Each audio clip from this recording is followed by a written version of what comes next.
Well, it's good to see you. Good to see you. Let's see. What brings you here today? Well, it's kind of strange. I do feel optimistic. A lot of events that have happened that are, pretty positive. My party that, I was supporting in Canada, politically speaking, has won. I guess my issue is I am suffering from a bit of a identity crisis again, and that's the reason why I'm here. Well, I'm glad you're here.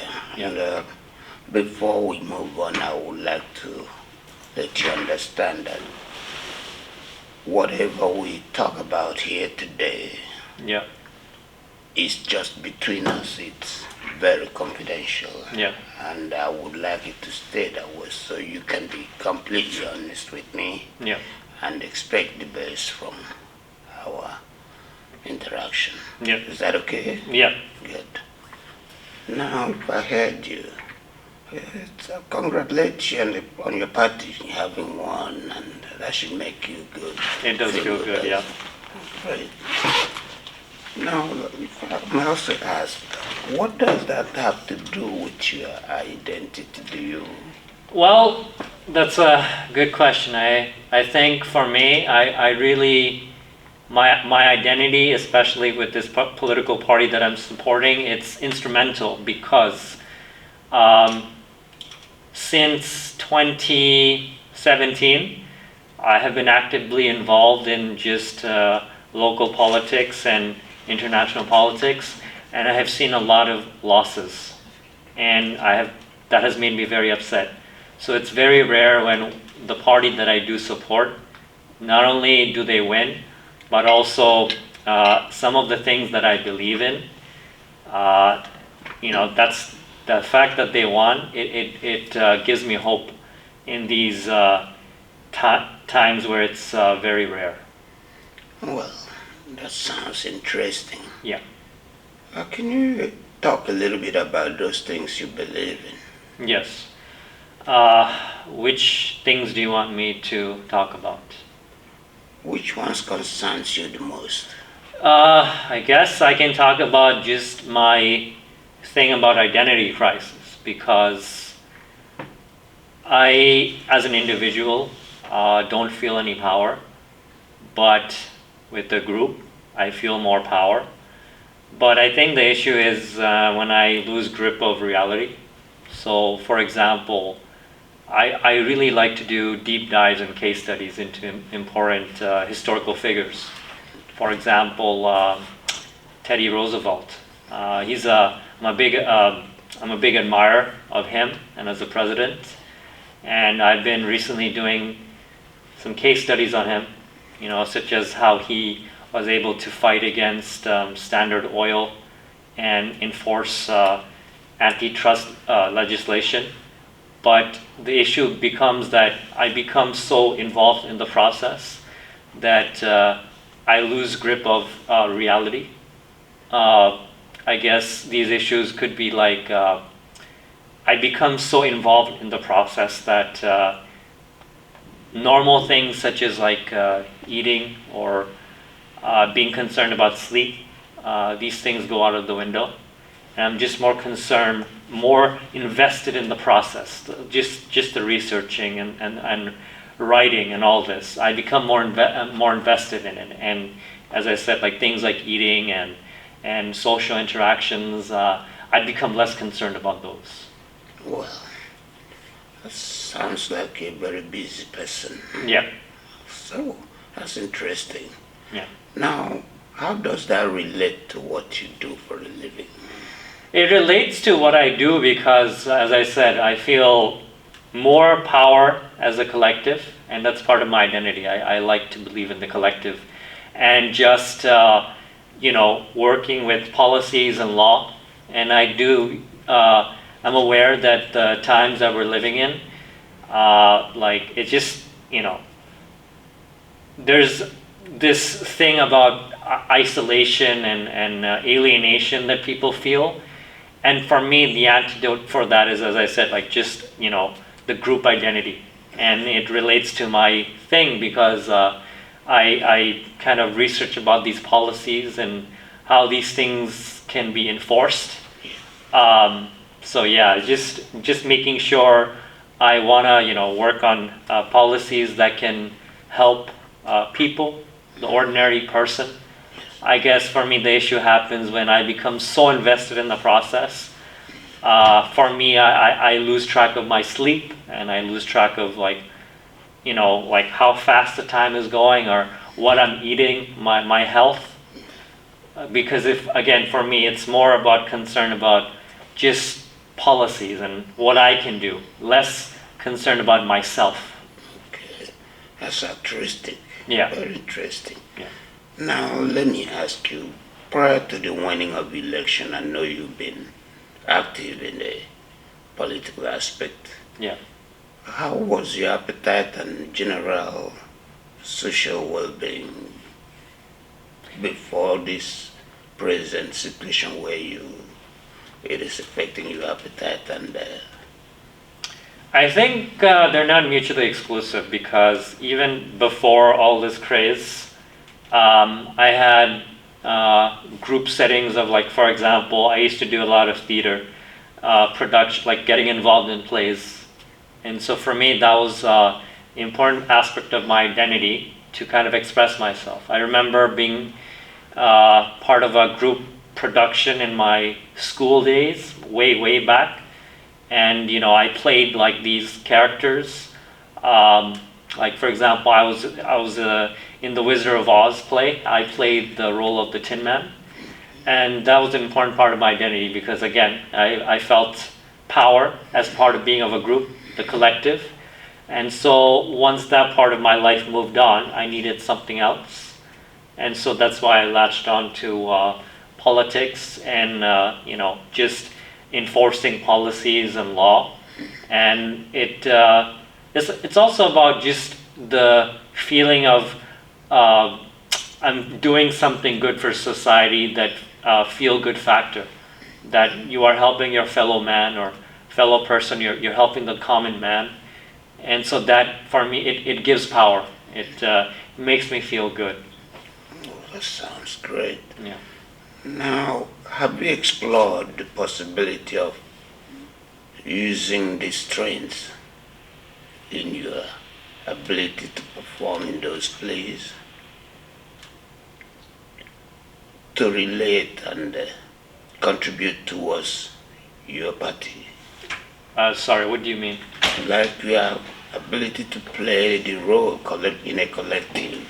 Oh, okay. Have you explored the possibility of translating that into your party's involvement? Yeah, I think the interesting part is that the party itself, they are also aware of that. They understand that individually they can't do anything, but collectively they can. So this party that I'm supporting, they believe in this thing about social movements, and just prioritizing that rather than individual action, which is why I kind of strongly, go towards this party, and not just the party, the policies, but just the idea of the group action mentality, which I really love. It's great. Yeah. It's great. So, how long have you been involved in the party and the role that you're playing right now? I'd say it goes back even when I was a kid. I know that when I was a kid, my parents and neighbors, we would just have just regular conversations, bread and butter conversations about like local issues and just the role of policies, law. And so these type of things kind of stimulated me, and I think it stayed on. I don't think I have kind of deviated from that. In fact, the things that have stayed with me as a kid, I think those things have gotten stronger. It's just, I guess the concern is that the process in itself, because it's so detailed and meticulous, it requires a lot of commitment. And so that for me becomes a concern in terms of, I guess, I lose gripes with reality. Like as I mentioned, like I become so involved in the process, like things like food or even like social events like parties and stuff. I don't really care about those because for me this is more of a priority. Great. That sounds very, very interesting. Now that you extended to that, and you are interested in the collectivity of these, and your family and friends know about your ability to lead, have you tried to involve them into participation with you? Yes. So it's funny that you mentioned that because they are involved, but I think the struggle is that they're involved in different parties. Yeah, And we have healthy dialogue yeah, and we kind of have these conversations just outlining our differences. But I guess for me, because I'm so involved in the process and I know the nuts and bolts of the policy, like every single detail of it, yes, so I'm kind of invested, like just dogmatically.